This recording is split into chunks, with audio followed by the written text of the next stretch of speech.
maybe, just maybe, you're supposed to say, okay, and stop fighting with this and say, all right, I surrender.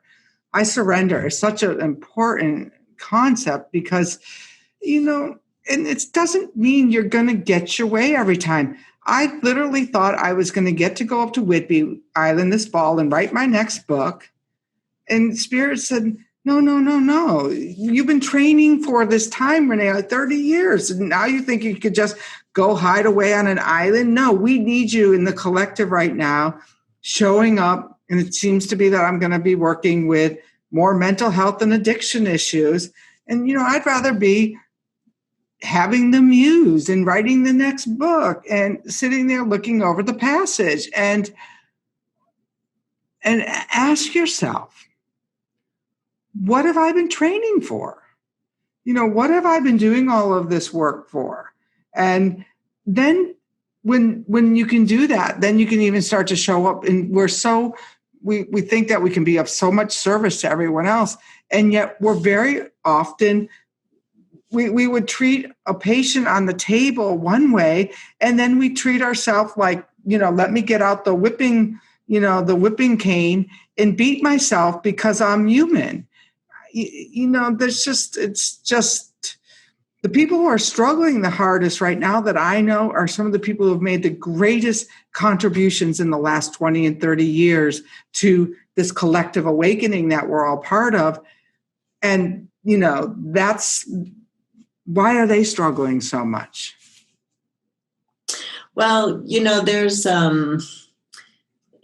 it's really tricky when we're in an egoic place because those of us who are called to a spiritual path tend to be empaths. We did a show on that. And so things are so out of control right now. It's like we're being challenged as healers of, we can't save anybody. We cannot save anybody. The dissolution is too in process. And as I keep sharing, the dissolution is part of nature. So we got to stop trying to stop the dissolution process. All the people trying to stop what's happening, we're in a natural process. We have to see it to the end until that rebirth comes out. And so it is heartbreaking to watch all the people suffering when you feel that you have tools that could help them, and you feel powerless right now because you can't lift people up. You can't lift people up. They have to find that place inside of themselves. That's what history has taught us. It's only the people who can find that strong place inside of themselves that survives the really turbulent times. Otherwise, there's not enough spirit there.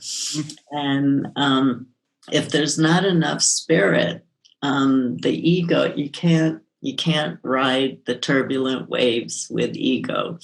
You got to ride them with spirit. So you got to enliven your spirit, and everybody does. And we have to stop trying to save people and push them to the edge where their spirit wakes up so that they can survive.